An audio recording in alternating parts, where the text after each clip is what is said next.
कहानी आखिरी स्टेशन। राजेश हर रोज की तरह आज भी अपनी नौकरी पर जाने के लिए मेट्रो में चढ़ा।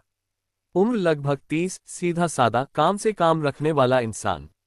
मेट्रो की भीड़, शोर, आते जाते चेहरे, रोज की तरह सब वैसा ही था। बस फर्क इतना था कि राजेश आज थोड़ा बेचैन था। उसकी नजरें बार बार अपने बैग पर जा रही थीं, जैसे उसमें कुछ बहुत कीमती हो। बैग में एक पुरानी डायरी थी, उसके पिता की, जो अब इस दुनिया में नहीं थे। वो उसे लेकर किसी सरकारी ऑफिस जा रहा था, एक जमीन के कागज से जुड़ा मामला था। मेट्रो एक स्टेशन पर रुकी। एक अजनबी चढ़ा, पतले शरीर वाला, आंखों में बेचैनी, बाल बिखरे हुए। वो सीधा राजेश के सामने आकर खड़ा हो गया। थोड़ी देर बाद मेट्रो में हलचल मच गई। किसी का मोबाइल चोरी हुआ था। मेट्रो रुकी नहीं, लेकिन लोग सतर्क हो गए। राजेश ने देखा, वो अजनबी कुछ अजीब हरकतें कर रहा है। कभी जेब में हाथ डालता, कभी इधर उधर देखता। मेट्रो फिर अगले स्टेशन पर रुकी। अचानक वो आदमी राजेश का बैग पकड़कर उतरने लगा। राजेश चौंका, उसका हाथ बैग पर गया, दोनों का हाथ एक पल के लिए भिड़ा, फिर वो आदमी भीड़ में गायब हो गया। राजेश के पास बैग था, लेकिन हल्का लग रहा था। उसने झटपट बैग खोला, डायरी गायब थी। राजेश स्टेशन पर ही उतर गया।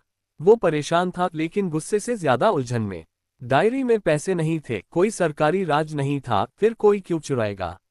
उसे अचानक याद आया, डायरी के पिछले पन्नों में कुछ पुरानी कोड जैसी बातें थीं, उसके पिता की लिखावट में। शायद चोर को लगा, उसमें कुछ खास है। अब कहानी मोड़ लेती है।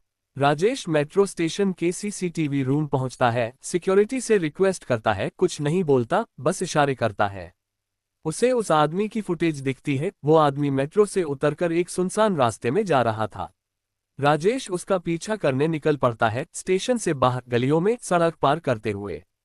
आखिरकार उसे वो आदमी एक पुरानी बिल्डिंग में जाता दिखता है। राजेश धीमे कदमों से अंदर जाता है। अंदर एक छोटा कमरा, और उस आदमी के पास उसकी डायरी। लेकिन वो डायरी पढ़ नहीं रहा था, बल्कि रो रहा था। राजेश रुक गया, धीरे धीरे पास गया। वो आदमी डायरी खोलता है और उसमें से एक पुरानी तस्वीर निकालता है। दो बच्चों की। राजेश हैरान, तस्वीर में एक बच्चा वही है और दूसरा वो आदमी। वो उसका सगा भाई था। राजेश के पिता ने किसी कारणवश एक बेटे को अलग कर दिया था, और उस भाई को बस ये डायरी चाहिए थी, अपने हिस्से की पहचान। राजेश धीरे से उसकी पीठ पर हाथ रखता है। कोई शब्द नहीं, सिर्फ दो भाइयों की आंखें मिलती हैं। फिर राजेश धीरे से बैग खोलता है और बची हुई जमीन की फोटोकॉपी उसे देता है। वो भाई धीरे से मुस्कुराता है। वन अंतिम दृश्य। दोनों भाई एक स्टेशन पर खड़े होते हैं, अगली मेट्रो का इंतजार करते हुए।